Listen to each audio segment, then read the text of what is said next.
Welcome to சுடர் கருணை பிரகாசம் சேனல். வாங்க பருப்புருண்டை குழம்பு கிராமங்களில் எப்படி செய்வாங்களோ அதே ஸ்டைலில் நான் இன்றைக்கி செஞ்சுருக்கேன். ரொம்பவே நல்லாயிருக்கும். இது பாரம்பரிய முறைப்படி பெரியவங்க வைக்கிற அதே ரெசிபி. நம்ம அந்த காலத்து பருப்புருண்டை குழம்பெல்லாம் இப்போ மறந்து போச்சு. அதை நான் இன்றைக்கி நான் செஞ்சுருக்கேன். ரொம்பவே நல்லாயிருக்கும். நீங்களும் ட்ரை பண்ணி பாருங்கள். இந்த குழம்பு 2 நாள் கூட வச்சுருந்து சாப்பிட்லாம். ரொம்பவே நல்லாயிருக்கும். வாங்க அதை எப்படி செய்யலான்னு பார்க்கலாம். இதுக்கு கடலைப்பருப்பு 1 கப் எடுத்திருக்கேன். கடலைப்பருப்பு 1 கப்பு, ஒரு 3 காஞ்ச மிளகாய். இதுக்கு ஒரு 1/2 கப்பு துவரம்பருப்பு எடுத்திருக்கேன். இது நம்ம ரேஷன் கடை துவரம்பருப்பு தான்.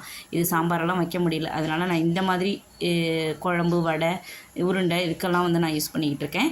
ரெண்டையும் நான் 1.5 மணி நேரம் ஊற வச்சுருக்கேன். நல்லா ஊற வச்சுட்டு தண்ணியை நல்லா வடிச்சிட்டு இந்த மாதிரி தண்ணி சேர்க்காமல் இந்த மாதிரி அரைச்சி எடுத்துகிட்டு வந்துடுங்க. அந்த மிளகாயையும் போட்டு பருப்பு, துவரம்பருப்பு, கடலைப்பருப்பு 3ஐயும் சேர்த்து நல்லா அரைச்சி எடுத்துகிட்டு வந்துடுங்க. தக்காளி ஒரு 3 பெரிய தக்காளி அரைச்சி வச்சுருக்கேன். ஒரு 2 வெங்காயம் அரைச்சி வச்சுருக்கேன். தேங்காய் பால், புளி கரைச்சி வச்சுருக்கேன். தேங்காய் பூ ஒரு 2 டேபிள் ஸ்பூன் போல் எடுத்து வச்சுருக்கேன். இப்போ நம்ம உருண்டை செய்கிறதுக்கு நம்ம அதை ப்ரிப்பேர் பண்ணிக்கலாம் எல்லாமே. இப்போ நான் மாவு அரைச்சி வச்சதில், பருப்பு அரைச்சி வச்ச மாவில் தேங்காய் பூ நல்லா மிக்சியில் ஒரு சுற்றிட்டு போடுங்க. அப்போ தான் பெரியவங்களுக்கெல்லாம் சாப்பிடும்போது அந்த வாயில் தட்டுப்படாது. இப்போ இந்த தேங்காய் பூ 2 டேபிள் ஸ்பூன் போட்டிருக்கேன். பூண்டு ஒரு 10-15 பல்லு பூண்டை தோலெல்லாம் உரிச்சிட்டு தட்டிட்டு சேர்த்துருக்கேன். இடித்து போட்டிருக்கேன். கொத்தமல்லி தழை சேர்த்துருக்கேன் ஒரு கைப்பிடி அளவு. இதுக்கு பதிலாக நீங்கள் முருங்கைக்கீரை இருந்தாலும் சேர்த்துக்கலாம். ரொம்பவே நல்லாயிருக்கும். இது சின்ன வெங்காயம் சேருங்க இந்த உருண்டைக்கு, ரொம்பவே நல்லாயிருக்கும். ஒரு கைப்பிடி அளவு நல்லா ஃபைனாக சாப் பண்ண சின்ன வெங்காயம் அது சேர்த்துருக்கேன். 2 டீஸ்பூன் அளவுக்கு சோம்பு, பொடிச்ச சோம்பு, 1 டீஸ்பூன் அளவுக்கு சீரகம் சேர்த்துருக்கேன். சோம்பு சீரகம் சேர்த்துருக்கேன். அப்புறம் பெருங்காயத்தூள் ஒரு கொஞ்சமாக சேர்த்துக்கோங்க.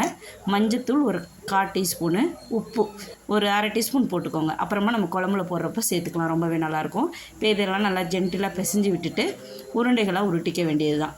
இந்த உருண்டை நீங்கள் இதே முறையில் செய்யுங்க. கண்டிப்பாக கல் மாதிரி ஆகாது. இப்போ உருண்டை குழம்பெல்லாம் வச்சாங்கன்னா சில பேர் ஒன்று தண்ணியாக கரைஞ்சி போயிடும், இல்லைனா கல் மாதிரி இருக்கும், சாஃப்டாகவே இருக்காது.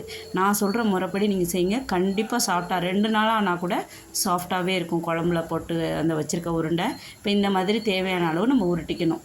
இந்த அளவு போதும். ரொம்ப பெருசாக போட்டோன்னா குழம்பெல்லாம் அப்படியே பெருசாக இருக்கும், சாப்பிட முடியாது குழந்தைகளுக்கெல்லாம். நான் மீடியம் சைஸாக பாலாக உருட்டிக்கிறேன்.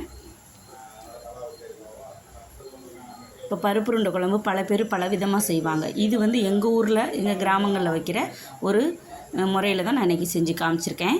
இப்போ இந்த மாதிரி உருட்டி வச்சுக்கலாம். இப்போ நம்ம குழம்ப கூட்டி வச்சுக்கலாம். இப்போ ஒரு கடாயில் எண்ணெய் ஊற்றிக்கலாம். நல்லெண்ணெய் ஊற்றிருக்கேன்.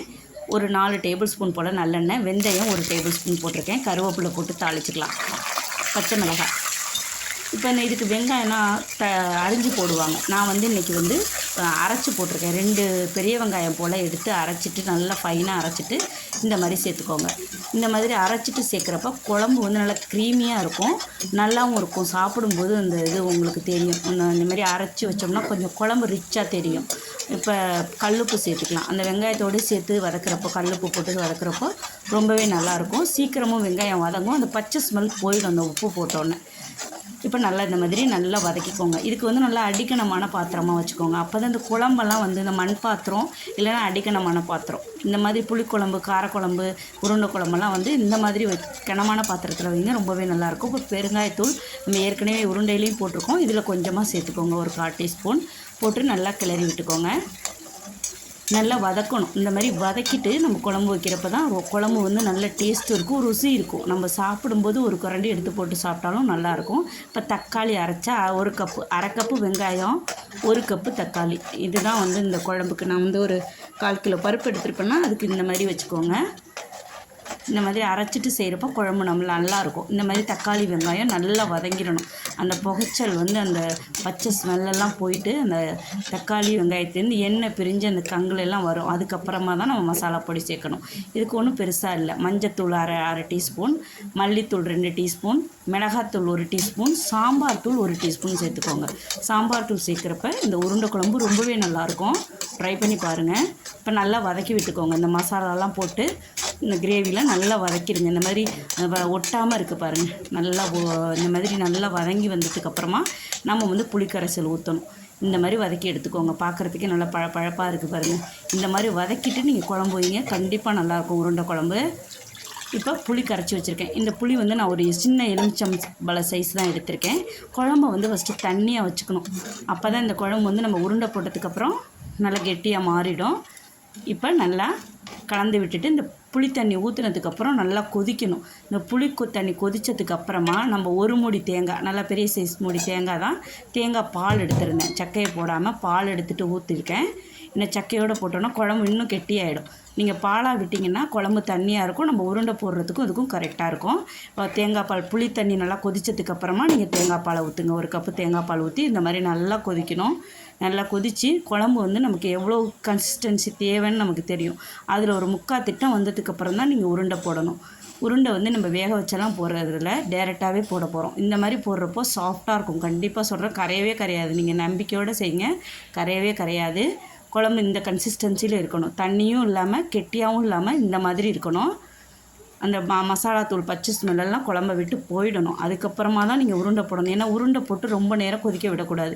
ரொம்ப நேரம் கொதிக்க விட்டிங்கன்னா குழம்பு வந்து ரொம்ப கெட்டியாக மாறிடும். ரெண்டாவது வந்து ஹார்டாகிடும். உருண்டைக்குன்னு ஒரு தன்மை இருக்குது, அந்த தன்மை வரைக்கும் தான் நம்ம வேக வைக்கணும். பருப்பு உருண்டையெல்லாம் போட்டோன்னா ஒரு 10 நிமிஷம், 7லேருந்து 8 நிமிஷம் கொதிக்க விடலாம். சைடாக போடுங்க. இந்த ஃபஸ்ட்டு நடுவில் போட்டிங்கன்னா அந்த வந்து டபக்குன்னு அது கரைஞ்சி போகிறதுக்கு வாய்ப்பு இருக்குது. இது வந்து கரையவே கரையாது. நம்ம சின்ன வெங்காயம்லாம் நிறைய சேர்த்துருக்கோம், நல்லா சாஃப்டாக இருக்கும். நல்லா இந்த மாதிரி சைடாக ஃபஸ்ட்டு எல்லாத்தையும் போட்டுட்டு அதுக்கப்புறம் எந்த பக்கம் பள்ளம் இருக்குன்னு நமக்கே தெரியும் உருண்டை போட. அப்போ வந்து நம்ம வந்து இப்போ வந்து நான் அடுப்பை வந்து மீடியமில் வச்சுருக்கேன். உருண்டை போட்டு கொஞ்சம் நேரம் கழித்து நான் வந்து ஹையில் மாற்றிட்டோன்னா இப்போ நம்ம போட உருண்டையெல்லாம் மெதுவாக வெந்து மேலே எலும்பி வரும். நம்ம கரண்டியெல்லாம் வச்சு கண்ணா பின்னான்னு கிளறக்கூடாது. நம்ம வேக வச்சு போட்டோன்னா செய்யலாம். இது நம்ம டேரெக்டாக பச்சையாக போடுறதுனால கரண்டியெல்லாம் வச்சு எதுவும் கிண்டிடாதீங்க. ஃபஸ்ட்டு போட்டு கொஞ்சம் நேரம் அப்படியே கொதிக்க விடுங்க.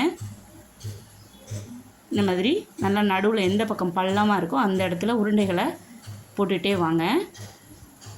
குழம்பு பாருங்கள், நல்லா க்ரீமியாக எண்ணெய் பிரிஞ்சு வந்திருக்கு. இந்த ஸ்டேஜில் தான் நம்ம வந்து போடணும் உருண்டைகளை. இந்த மாதிரி போட்டாச்சு. எல்லாத்தையுமே எடுத்து நடுவில் அந்த பள்ளமாக இருக்குது, எந்த இடம் உருண்டை இல்லையோ அந்த இடத்துல தள்ளி விட்டுக்கோங்க. அப்போ தான் வந்து எல்லா உருண்டைகளுமே முழுகிடணும், அந்த குழம்புக்குள்ளே போயிடணும். அப்போ தான் வந்து அது கரெக்டாக வெந்திருக்கும். இல்லைன்னா ஒரு பக்கம் வெந்திருக்கும், ஒரு பக்கம் கரைய ஆரம்பிச்சிடும். இந்த டிப்ஸை ஃபாலோ பண்ணிக்கோங்க. எல்லாமே நம்ம கற்றுக்கிறது தானே, கொஞ்சம் கொஞ்சமாக கற்றுக்க ஆரம்பித்தோம்னாமே எல்லாமே நம்ம பர்ஃபெக்டாக செய்ய முடியும். இப்போ இந்த பாருங்கள், நான் போட்டு ஒரு 5 நிமிஷத்துலேயே நல்லா வெந்து மேலே வர ஆரம்பிச்சிருச்சு. இதுக்கப்புறம் நம்ம என்ன பண்ணணும்னா நடுவில் கரண்டியை கொடுத்து தான் கிண்டணும். அப்படியே உருண்டையை கிண்டாமல் நம்ம வந்து அந்த நடுவில் கரண்டியை வச்சுட்டு அப்படி ஆட்டிக்கிட்டே இருந்தோம்னா எல்லாமே மேலே எழுப்பி வந்துடும். பாருங்கள், ஓரளவுக்கு வேக ஆரம்பிச்சிருச்சு. வெந்து மேலே அப்படியே நம்ம இப்படியே ஆட்டிக்கிட்டே இருக்கணும் குழம்ப. அப்படியே நடுவில் கரண்டி வச்சுட்டு அப்படியே டான்ஸ் ஆடுற மாதிரி அப்படியே ஆட்டிக்கிட்டே இருக்கணும். அப்போ தான் வந்து அது மேலே வரும், உருண்டு வரும். நம்ம போட்டு கிளறணுன்னா கரைஞ்சி போயிடும். இது சின்ன டிப்ஸ் தான், இதை ஃபாலோ பண்ணி செய்யுங்க. சூப்பராக நீங்களும் உருண்டை குழம்பு செய்யலாம், ரொம்ப நல்லாயிருக்கும். இந்த உருண்டை குழம்பு வந்து உடையாமல் சாஃப்டாக இருந்துச்சுன்னா எல்லாருமே நல்லாயிருக்குன்னு சொல்லுவாங்க. இப்போ இந்த மாதிரி மேலே எலும்பி வருது பாருங்கள், இந்த மாதிரி வரணும். நல்லா உருண்டு வந்துருச்சுன்னா மேலே எலும்பி வந்துருச்சு. இப்போ போதும், இந்த அளவுக்கு நல்லா வெந்துருச்சு. இந்த அளவுக்கு வெந்தாலே போதும் நமக்கு. ரொம்ப நேரம் கொதிக்க வச்சு அதை வந்து ஹார்டாக்கிட வேண்டாம். இது வந்து நல்லா பருப்பு நல்லா வெந்துடும். நமக்கு வெந்தால் தான் மேலே வரும், அதுதான் கணக்கு. இப்போ சில பேருக்கு எனக்கு வந்து இந்த பருப்பு உருண்டை குழம்புலாம் சாப்பிட்டா எனக்கு நெஞ்சு கறிக்குது அப்படின்னு சொல்லிட்டு நிறைய பேர் சாப்பிட மாட்டாங்க. அவங்க வேணும்னா இதில் ஒரு அரை கட்டி வெல்லம் சேர்த்துக்கலாம். இது வந்து பல பேர் செய்வாங்க, நான் செய்ய மாட்டேன். ஏன்னா எங்கள் வீட்டுக்காருக்கு பிடிக்காது, அதனால நான் அதை செய்ய மாட்டேன். ஆனால் இந்த மாதிரி காரக்குழம்பு, இந்த மாதிரி பருப்பு உருண்டை குழம்புல கொஞ்சமாக வெல்லம் போட்டுக்குவாங்க. சாம்பாரில் கூட வெல்லம் போடுவாங்க, நெஞ்சு கறிக்காமல் இருக்கணுங்கிறதுக்காக. நீங்கள் வேணும்னா அதை ஆட் பண்ணிக்கலாம், ரொம்பவே நல்லாயிருக்கும். எனக்கு பிடிக்கும், ஆனால் நான் அன்றைக்கி சேர்க்கலை. இப்போ எல்லா உருண்டைகளுமே நல்லா வெந்து பாருங்கள், ஒன்று கூட கரையவே இல்லை. இப்படி தொட்டனா இப்போ கரைஞ்சி போயிடும். அதனால நான் உங்கள்கிட்ட தொட்டு காட்டலை, உடஞ்சி போயிடும். அந்தளவுக்கு சாஃப்டாக இருக்கும். ஆனால் உருண்டை வெந்திருக்கும். நம்ம எடுக்கிறப்போ அது நமக்கு தெரியும். குழம்புல அப்படி மேலே எடுத்து போட்டு அப்படி கை வச்சோன்னாலே சாஃப்டாக இருக்கும், ரொம்பவே நல்லாயிருக்கும். இப்போ கொத்தமல்லி தூளை தூவி இறக்க வேண்டியது தான். குழம்பு ரெடி ஆயிடுச்சு, ரொம்ப நல்லாயிருக்கும். இதுக்கு நம்ம சைடிஷ்லாம் எதுவுமே வேண்டியதில்லை. இந்த உருண்டையை தொட்டுக்கிட்டு நல்லா சுட சாதம் போட்டுட்டு சாப்பிட்டோம்னா ரொம்ப நல்லாயிருக்கும். குழம்பு இந்த மாதிரி வைங்க. இந்த மாதிரி குழம்பு வச்சுட்டு உருண்டை குழம்பு வச்சிங்கன்னா கண்டிப்பாக நல்லாயிருக்கும். பருப்பு உருண்டை குழம்பு எல்லாருமே உங்களை பாராட்டுவாங்க, சூப்பராக செஞ்சுருக்கீங்க, நல்லா இருக்குது அப்படின்னு சொல்லுவாங்க. அந்த அளவுக்கு ரொம்ப டேஸ்ட்டாக இருக்கும். செஞ்சு பாருங்கள். நம்ம சேனலில் டெய்லி ரெசிபீஸ் வந்துடும். சில நாள் விட்டு போயிடுச்சுன்னா அதுக்கு மன்னிச்சிக்கோங்க. என் குழந்தைங்களோட கொஞ்சம் டைம் ஸ்பெண்ட் பண்ண வேண்டியது இருக்குது, அதனால நான் ஒரு நாள் ஸ்கிப் பண்ணிட்டேன். போனனால முந்தானால இப்போ கரெக்டாக இனிமேல் வந்துடும் வீடியோஸு. இந்த பருப்புருண்டை குழம்பு ரெசிபி உங்களுக்கு பிடிக்கும்னு நினைக்கிறேன். பிடிச்சிருந்தால் லைக் பண்ணுங்கள். சுடர் கருணை பிரகாசம் சேனலுக்கு சப்ஸ்கிரைப் பண்ணுங்கள். நீங்கள் நிறைய பேர் கமெண்ட் பண்ணுறீங்க, எல்லாத்துக்குமே ரொம்ப நன்றி. எல்லார் வீடியோஸும் நான் பொறுமையாக பார்த்து கமெண்ட் பண்ணுறேன். நீங்களும் அதேமாரி பண்ணுங்கள். அவசரப்பட்டு எதுவுமே பண்ண வேண்டாம். ஏன்னா நிறைய பேரோட உழைப்பு இந்த யூடியூப்ஸில் இருக்குது. அது நம்ம ஒவ்வொருத்தருக்கும் நம்ம சப்போர்ட் பண்ணுறோங்கிற பேரில் அவசரப்பட்டு யார் வீடியோஸையும் ஸ்கிப் பண்ணாதீங்க. அந்த தவறை செய்யாதீங்க. ஏன்னா யூடியூப்ஸ் ரெக்கமெண்ட் பண்ணாது அடுத்தவங்களுக்கு. அதனால் பொறுமையாக பார்த்துட்டு கமெண்ட் பண்ணுங்கள் போதும். உங்கள் அன்புக்கு ஆதரவுக்கு ரொம்ப நன்றி. வணக்கம்.